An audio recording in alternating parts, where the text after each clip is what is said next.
സലഫികൾ, മുജാഹിദുകൾ, അവരോട് ഒരു കൂട്ടുപാടും നമുക്ക് പാടില്ല. അവരെ കൂടെ നമ്മൾ കൂടാൻ പാടില്ല, അവരെ കൂടെ നമ്മൾ എടുക്കാൻ പാടില്ല, അവരെ കൂടെ നമ്മൾ ഒരിക്കലും അവരെ കൂടെ ഇരിക്കാനും പാടില്ല. പ്രിയമുള്ളവരെ, ഒരു ഉസ്താദിന്റെ ശബ്ദമാണ് കേൾക്കുന്നത്. സലഫികൾ കൂടെ ഇരിക്കരുത്, കേൾക്കരുത്, അവരെ ദൂരെ ആക്കണം എന്നുള്ള രൂപത്തിലാണ്. കാരണം ജാറ വരുമാനങ്ങൾക്ക് നല്ല ഇടിവുണ്ട്, മാലകള്, മൗലൂദുകള്, റാത്തീബുകളൊക്കെ നല്ല ഇടിവ് സംഭവിക്കുന്നുണ്ട്. അതിന്റെ ഒരു വേവലാതിയാണ്. എന്നാൽ ഈ ആളുകൾ സൗദിയിലോ മറ്റോ പോയി കഴിഞ്ഞാൽ എങ്ങനെയാണ് ഇവർ ഉംറ ചെയ്യുക, ഹജ്ജ് ചെയ്യുക? അവിടെ മുഴുവനും സലഫികളാണല്ലോ. അപ്പൊ ഗൾഫ് നാടുകളിലൊന്ന് പോയാൽ ഈ അയിത്തമൊന്നുമില്ല. നാട്ടിലുള്ള പാവപ്പെട്ട സാധാരണക്കാര ആളുകളെ തെറ്റിദ്ധരിപ്പിക്കുകയാണ് ചെയ്യുന്നത്. ഞാനൊക്കെ സമസ്തയിൽ ഉണ്ടായിരുന്ന സമയത്ത് സലഫികൾ വെറുത്തുകൊണ്ടായിരുന്നു. പിന്നീട് അള്ളാഹുവിന്റെ മതം എന്തെന്ന് മനസ്സിലാക്കി ഇസ്ലാമിലേക്ക് പ്രവേശിച്ചതിന് ശേഷമാണ് മുജാഹിദുകൾ പറയുന്നത് ഇത് അള്ളാഹുവിന്റെ മതവും ഒന്നാണെന്ന് മനസ്സിലായത്. ഇതുപോലുള്ള ഉസ്താദന്മാരുടെ തെറ്റിദ്ധരിപ്പിക്കലായിരുന്നു. അവർക്ക് സലാത്തില്ല, റസൂലിനെ സാധാരണക്കാരെന്ന് പറയുന്ന ആളുകളാണ്, അവർ മരണപ്പെട്ടാൽ അങ്ങനെ കുഴിച്ചുമൂടുന്ന ആളുകളാണ്, മരണശേഷം ജീവിതം ഉണ്ടെന്ന് ഇവർക്ക് വിശ്വാസമില്ല എന്നുള്ള ഒരുപാട് കള്ളങ്ങൾ നിരന്തരമായി ഈ ഉസ്താദന്മാരിൽ കേട്ട് തെറ്റിദ്ധരിപ്പിക്കപ്പെട്ട് ഇരുന്ന ആളായിരുന്നു ഞാൻ അടക്കമുള്ള ആളുകൾ. എന്നാൽ ഈ ഉസ്താദ് പരിശുദ്ധ ഖുർആന്റെ ആയത്തോതി പറയുന്ന സല്ലല്ലാഹു അലൈഹി വസല്ലമയുടെ പേരിൽ സലഫികൾക്ക് ഇല്ലാത്ത വാദം പറഞ്ഞുകൊണ്ട് നട്ടാൽ മുളക്കാത്ത കളവ് ഇദ്ദേഹം പറയുന്നു. കേൾക്കൂ. പരിശുദ്ധമായ ഖുർആൻ പറഞ്ഞു, ഇന്നല്ലദീന യുദൂനല്ലാഹ വറസൂല, അല്ലാഹുവിനെയും അല്ലാഹുവിന്റെ റസൂലിനെയും വിസ്മരിക്കുന്നവരാണ് അവർ. അവർക്ക് കിട്ടുന്ന ശിക്ഷ എന്നറിയോ? ലഅനഹുല്ലാഹു ഫിദ്ദുനിയ വൽ ആഖിറ, ദുനിയാവിലും ആഖിറത്തിലും അല്ലാഹുവിനെ ശപിക്കുമെന്നാണ്. നോക്കൂ നിങ്ങൾ, അവർ അല്ലാഹുവിനെയും അല്ലാഹുവിന്റെ റസൂലിനെയും ബുദ്ധിമുട്ടിക്കുന്നു എന്നുള്ളതിന്റെ ഏറ്റവും വലിയ തെളിവാണ് മുത്തുനബിയെ കുറിച്ച് അവർ പറയാ, ഹബീബായ തങ്ങൾ ദിവസം 100 കുറ്റം ചെയ്യുമെന്ന്. നമ്മൾ സമ്മതിക്കോ? മുത്തുനബിയെ കുറിച്ച് നമ്മൾ സമ്മതിക്കോ? മുത്തുനബി നോക്കൂ സഹോദരങ്ങളെ, അള്ളാഹു സുബ്ഹാനഹു വതആലയുടെ പള്ളിക്കകത്തിരുന്ന് അള്ളാഹുവിന്റെ ഖുർആൻ ഓതി നട്ടാൽ മുളക്കാത്ത പച്ചക്കള്ളം സലഫികൾക്കെതിരെ പറയാണ്. ഒരു മുസ്ലിയാർക്കേ ഇത് സാധിക്കുകയുള്ളൂ. സമസ്തയിലുള്ള ഒരു സാധാരണക്കാരന് അള്ളാഹുവിനെ ഭയമുണ്ടാകും, അവർക്ക് സാധിക്കില്ല. ഒരു മുസ്ലിയാർക്കേ ഇത് സാധിക്കുകയുള്ളൂ. നോക്കൂ എത്രമാത്രം വലിയ കള്ളമാണ് ഇദ്ദേഹം പറയുന്നുള്ളത്. ഇത് ഒരു മുസ്ലിമിനില്ലാത്ത ഒരു വാദം. റസൂൽ സല്ലല്ലാഹു അലൈഹി വസല്ലം 100 പ്രാവശ്യം ദിവസം തെറ്റ് ചെയ്യുമെന്ന് പറഞ്ഞാൽ അള്ളാഹുവിന്റെ റസൂലിന്റെ ശത്രുക്കൾ പോലും പറയില്ല. നോക്കൂ, ഇതുപോലുള്ള തെറ്റിദ്ധരിപ്പിക്കുന്ന ആളുകൾ മുൻകാലങ്ങളിൽ ഉണ്ടായിരുന്നു. ജൂതമതത്തിൽ നിന്ന് റസൂൽ സല്ലല്ലാഹു അലൈഹി വസല്ലം മദീനയിലേക്ക് പോയപ്പോൾ ഒരു അബ്ദുല്ലാഹി ഇബ്നു സലാം, അദ്ദേഹം ജൂതമതത്തിലെ വലിയ പണ്ഡിതനായിരുന്നു, അവരുടെ നേതാവായിരുന്നു, അവരിൽ ഏറ്റവും സത്യസന്ധനായി അവരിൽ അറിയപ്പെടുന്ന വലിയൊരു നേതാവായിരുന്നു. അദ്ദേഹം റസൂൽ സല്ലല്ലാഹു അലൈഹി വസല്ലമ മദീനയിലേക്ക് വന്നിട്ടുണ്ട് എന്ന് അറിഞ്ഞുകൊണ്ട് നേരെ റസൂൽ സല്ലല്ലാഹു അലൈഹി വസല്ലമയുടെ അടുത്തേക്ക് വരികയാണ്. റസൂൽ സല്ലല്ലാഹു അലൈഹി വസല്ലമയിൽ നിന്ന് ചില കാര്യങ്ങൾ ചോദിച്ചപ്പോൾ അദ്ദേഹത്തിന് റസൂൽ സല്ലല്ലാഹു അലൈഹി വസല്ലമ കൊണ്ടുവന്ന ആദർശം സത്യമായി മനസ്സിലായി. അദ്ദേഹം ഇസ്ലാമിനെ പുൽകുകയാണ് ചെയ്യുന്നത്. എന്നിട്ട് അദ്ദേഹം പറയാണ്, ജൂത മതത്തിൽപ്പെട്ട കുറെ ആളുകൾ ഇപ്പോൾ ഇങ്ങോട്ട് വരും റസൂലെ, അവരെങ്ങാനും എന്നെ കണ്ടു കഴിഞ്ഞാൽ, അവർ ഇസ്ലാം ഞാൻ സ്വീകരിച്ചു എന്ന് മനസ്സിലാക്കി കഴിഞ്ഞാൽ എന്നെ കുറിച്ച് ഒരുപാട് ദുരാരോപണങ്ങളും കള്ളങ്ങളും പറയാൻ തുടങ്ങുമെന്ന്. അങ്ങനെ ജൂതന്മാർ വരുന്നത് കണ്ടപ്പോ ഇദ്ദേഹം റൂമിന്റെ അകത്തേക്ക് പ്രവേശിക്കാണ്.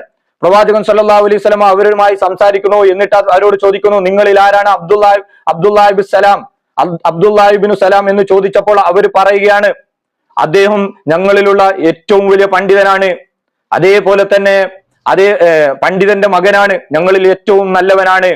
അപ്പൊ അവരോട് ചോദിക്കുകയാണ് റസൂൽ സല്ലല്ലാഹു അലൈഹി വസല്ലം, അബ്ദുള്ള ഇസ്ലാം സ്വീകരിച്ചിട്ടുണ്ടെങ്കിൽ നിങ്ങളുടെ അഭിപ്രായം എന്തായിരിക്കും? അപ്പോൾ അവർ പറയാണ്, ജൂതന്മാർ അള്ളാഹു അദ്ദേഹത്തെ അതിൽ നിന്ന് സംരക്ഷിക്കട്ടെ, അള്ളാഹു സംരക്ഷിക്കട്ടെ, ജൂതന്മാർ പറയാണ്. അങ്ങനെ ഇത് സംസാരിച്ചു കഴിഞ്ഞപ്പോൾ അബ്ദുല്ലാഹി ഇബ്നു സലാം അവിടുന്ന് ഇറങ്ങി വരികയാണ് ഇവരുടെ മുമ്പിലേക്ക്. എന്നിട്ട് പറയാണ്, ലാ ഇലാഹ ഇല്ലല്ലാഹ് മുഹമ്മദ് റസൂലുള്ളാഹ്, ഞാൻ അംഗീകരിച്ചിരിക്കുന്നു, പരിശുദ്ധ ഖുർആനിനെ വേദഗ്രന്ഥമായും അള്ളാഹുവിന്റെ റസൂൽ സല്ലല്ലാഹു അലൈഹി വസല്ലമയുടെ അധ്യാപനത്തെ പിൻപറ്റാനും ഞാൻ തയ്യാറായിട്ടുണ്ട്, ഞാൻ മുസ്ലിം ആയിട്ടുണ്ട്. ആ സമയത്ത് ജൂതന്മാർ അവരോട് പറയുകയാണ്, അബ്ദുല്ലാഹി ഇബ്നു സലാം ഏറ്റവും മോശക്കാരനാണ്, ഏറ്റവും മോശക്കാരന്റെ മകനാണ്, അദ്ദേഹത്തെ കുറിച്ച് പല ആരോപണം ഉന്നയിക്കാൻ തുടങ്ങി. ഇത് ജൂത സംസ്കാരമാണ്. സത്യം സ്വീകരിച്ച് അള്ളാഹുവിന്റെ മാർഗത്തിൽ അള്ളാഹുവിന്റെ റസൂലിന് പിന്നിൽ ഒരു മാർഗം സ്വീകരിച്ച സത്യവിശ്വാസികൾക്കെതിരെ ജൂതന്മാർ ഉണ്ടാക്കുന്ന അതേ സംഭവമാണ് ഈ ആളുകൾ ഇന്ന് ചെയ്തു കൂട്ടുന്നുള്ളത്. നോക്കൂ, ഇവരിൽ ജൂതായുസം എത്രമാത്രം കടന്നു കൂടിയിട്ടുണ്ട് എന്നുള്ളതിനുള്ള ചില ഉദാഹരണങ്ങൾ നമ്മൾ നോക്കാം. ജൂതന്മാര് അവരുടെ സ്വഭാവം എന്താണ്? അവര് ചെയ്യും, ഖബറുകൾ കെട്ടി ഉയർത്തും, അവിടെ കെട്ടിടം നിർമ്മിക്കും, ഉറൂസിന്റെ കേന്ദ്രമാക്കും. ജൂതന്മാർക്കും നസ്രാനികൾക്കും ശാപമുണ്ട് അള്ളാഹുവിന്റെ. എന്താണ് ചെയ്തത്? ഖബറിടങ്ങളെ ആരാധനന്റെ കേന്ദ്രമാക്കി. ഇന്ന് ഇവര് ജൂതന്മാരെ പിൻപറ്റിക്കൊണ്ട് ചെയ്യുന്നില്ല. ഇതേ സ്വഭാവമല്ല അവർക്ക്. ദീനിലുള്ള ചില കാര്യങ്ങൾ മാത്രം സ്വീകരിക്കും, ഇവർക്ക് ആവശ്യമുള്ളത് സ്വീകരിക്കും, ആവശ്യമില്ലാത്ത തള്ളിക്കളയും. കാരണം സൂഫിസ് എന്ന് പറഞ്ഞാൽ കോക്ടെയിൽ മതമാണ്. ഇസ്ലാമിന്റെ ചില ആചാരങ്ങൾ ഇവർ കടമെടുത്തിട്ടുണ്ട്, ബാക്കി എല്ലാ മത ആചാരങ്ങളും ഉണ്ട്. നോക്കൂ, ഇവര് ജൂതന്മാരുടെ അതേ സ്വഭാവമല്ല കാണിക്കുന്നുള്ള സഹോദരങ്ങളെ. അള്ളാഹുവിന്റെ പേരിൽ കളവ് പറയും, അള്ളാഹു അല്ലാത്തവരോട് പ്രാർത്ഥിക്കാൻ ഖുർആനിൽ തെളിവുണ്ടെന്ന് പറയും. അതേപോലെ തന്നെ സ്ത്രീധനം വാങ്ങിക്കാൻ ഖുർആനിൽ തെളിവുണ്ട്, നബിദിനം കഴിക്കാൻ ഖുർആനിൽ തെളിവുണ്ട് എന്ന് പറഞ്ഞാൽ അള്ളാഹുവിന്റെ ഖുർആൻ ഓതും. റസൂൽ സല്ലല്ലാഹു അലൈഹി വസല്ലം പരിചയമില്ലാതെ അള്ളാഹു അവതരിപ്പിക്കാത്ത കാര്യങ്ങൾ അള്ളാഹുവിന്റെ പേരിൽ കളവ് പറയും. ദീനിലെ ചില കാര്യങ്ങൾ മറച്ചു വെക്കും. സ്ത്രീ പള്ളി പ്രവേശനം ദീനിൽ അനുവദിക്കപ്പെട്ട ഇവർ മറച്ചു വെക്കും. അങ്ങനെ എത്ര കാര്യങ്ങളാണ് ദീനിൽ അനുവദിക്കപ്പെട്ട കാര്യങ്ങൾ ഇവർ മറച്ചു വെക്കും ഈ പുരോഹിതന്മാർ. അതേപോലെ തന്നെ മറ്റൊരു ഹൈകിക ജീവിതത്തോടുള്ള ആർത്തി ഈ ആളുകൾക്ക്, മരിക്കാനുള്ള ഭയം. അതുകൊണ്ടാണ് ദുനിയാവിന്റെ ആർത്തി പൂണ്ടിട്ടാണ് ഇതുപോലുള്ള കള്ളങ്ങൾ പറയുകയും ജാറ വരുമാനങ്ങളും ഉറൂസ് ആണ്ട് നേർച്ചകളും ദുനിയാവിന്റെ സമ്പാദ്യം നേടിയെടുക്കാൻ വേണ്ടി ഒരുപാട് കർമ്മങ്ങൾ ഉണ്ടാക്കി ചേർക്കുന്നുള്ളത്. പരലോകം വിറ്റ് ഇവരെന്ത് ചെയ്യും? ഹൈകിക ജീവിതം വാങ്ങിക്കുന്ന ആളുകളാണ് ജൂതന്മാർ എന്ന് അള്ളാഹു ഖുർആനിൽ പറഞ്ഞിട്ടുണ്ട്. ഇത് തന്നെയല്ലേ ചെയ്യുന്നുള്ളത്. അതേപോലെ തന്നെ വേദവാക്യങ്ങളെ, വേദഗ്രന്ഥങ്ങളെ അവഗണിക്കും, പരിശുദ്ധ ഖുർആനിനെ അവഗണിക്കും. ഇവരുടെ ഏതെങ്കിലും ശൈഖുമാർ എഴുതിയ പാള കിതാബുകൾ സ്വീകരിക്കും. മാലകള്, മൗലൂദുകള്, റാത്തീബുകള്, ഇതൊക്കെ അള്ളാഹുവിന്റെ ഖുർആന് നേരെ ഓപ്പോസിറ്റ് ആയിട്ട് വരുന്ന കാര്യങ്ങൾ അതിലുണ്ട്. പക്ഷേ വേദഗ്രന്ഥം അവഗണിക്കുകയും ഈ കാര്യങ്ങൾ അവർ സ്വീകരിക്കുകയും ചെയ്യും. അതേപോലെ തന്നെ നായസ് നോക്കൽ, സമസ്തയിലുള്ള ഏതൊരു കലണ്ടർ എടുത്തു നോക്കൂ, അതിൽ നായസിന്റെ കോളങ്ങൾ കാണാൻ പറ്റും. ഇത് ജൂതന്മാരുടെ സ്വഭാവമായിട്ടാണ് പരിചയപ്പെടുത്തിയിട്ടുള്ളത്. അതേപോലെ തന്നെ നോക്കൂ, നോമ്പ് തുറക്കാൻ ഈ ആളുകൾ എന്ത് ചെയ്യും? പിന്തിപ്പിക്കും. ജൂതന്മാരുടെ സ്വഭാവമായിരുന്നു നോമ്പ് തുറക്കുക, പിന്തിപ്പിക്കുക. സൂക്ഷ്മതയ്ക്ക് വേണ്ടിയിട്ട് ഇവരുടെ രേഖപ്പെടുത്തി വെച്ചിട്ടുണ്ട്. നോമ്പ് തുറ 5 മിനിറ്റ് വൈകിട്ടാണ്. അതേപോലെ തന്നെ പള്ളികൾ അലങ്കരിക്കുന്നുള്ളത്, പള്ളികൾ അലങ്കരിക്കുക എന്നുള്ളത് ജൂതന്മാരുടെ സംസ്കാരമാണ്. ഇന്ന് സമസ്തക്കാരുടെ പള്ളികൾ നോക്കൂ, ഉറൂസിന്റെ സമയത്ത് നോക്കൂ. അതേപോലെ തന്നെ ഇവരുടെ ബറാത്തിന്റെ രാവുകളിലും നബിദിനത്തിന്റെ സമയങ്ങളിലൊക്കെ ഇവരുടെ പള്ളികൾ നോക്കൂ ഏത് രൂപത്തിലാണ് അലങ്കരിച്ചിട്ടുള്ളതെന്ന്. അതേപോലെ തന്നെ അള്ളാഹുവിനെ കുറിച്ച് ഇകഴ്ത്തി പറയൽ. അള്ളാഹു KSRTC പോലെയാണ്, അള്ളാഹു സുബ്ഹാനഹു തആല മുഖ്യമന്ത്രിയെ പോലെയാണ്, രാജന്റെ അടുത്തേക്ക് പോകണം, അള്ളാഹു ട്രാൻസ്ഫർമറെ പോലെയാണ്, അള്ളാഹുവിനെ കേട്ടാൽ എളുപ്പം കിട്ടില്ല, മൊയ്യദ്ദീൻ ശേഖിനോടും മരിച്ച ആളുകളോടും ചോദിച്ചു കഴിഞ്ഞാൽ കണ്ണ് വല്ലേ നീലത്തുനിന്ന് മെന്നെ വീളിപ്പോർക്ക് വായ കൂടെ മുമ്പ് ഉത്തരം കിട്ടും, അള്ളാഹുവിന്റെ അങ്ങനെ കിട്ടില്ല. അള്ളാഹു സുബ്ഹാനഹു തആലയ്ക്ക് സ്വന്തമായി ലോകത്തിന്റെ കാര്യങ്ങൾ മുഴുവനും നിയന്ത്രിക്കാൻ കഴിവില്ല, അതുകൊണ്ട് ഔലിയാക്കന്മാർക്ക് കൊടുത്തു.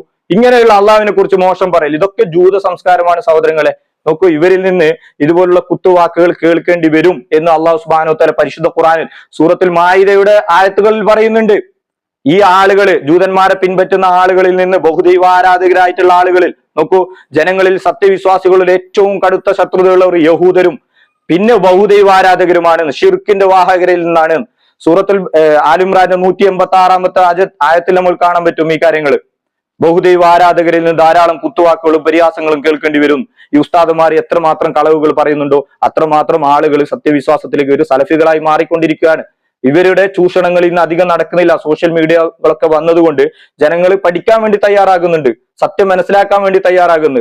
എന്നെ പോലത്തെ ആളുകൾ 33 വയസ്സ് വരെ സമസ്തയിലായിരുന്നു. അൽഹംദുലില്ലാ, അള്ളാഹുവിന്റെ അപാരമായ തൗഫീക്ക് കൊണ്ട് ഇസ്ലാമിലേക്ക് റബ്ബ് സുബ്ഹാനഹു തആല വാതായനം തുറന്നു തന്നു. പിന്നീടാണ് എനിക്ക് മനസ്സിലായത് ഇതാണ് സലഫികൾ പറയുന്ന വാദമെന്ന്. അള്ളാഹു സുബ്ഹാനഹു തആല ഇത് കേൾക്കുന്ന സാധാരണക്കാരായ ഓരോ ആളുകൾക്കും ഇത് സത്യം അന്വേഷിക്കാനും പഠിക്കാനുള്ള തൗഫീക്ക് നൽകട്ടെ. അസ്സലാമു അലൈക്കും വറഹ്മത്തുള്ളാഹി വബറകാതുഹു.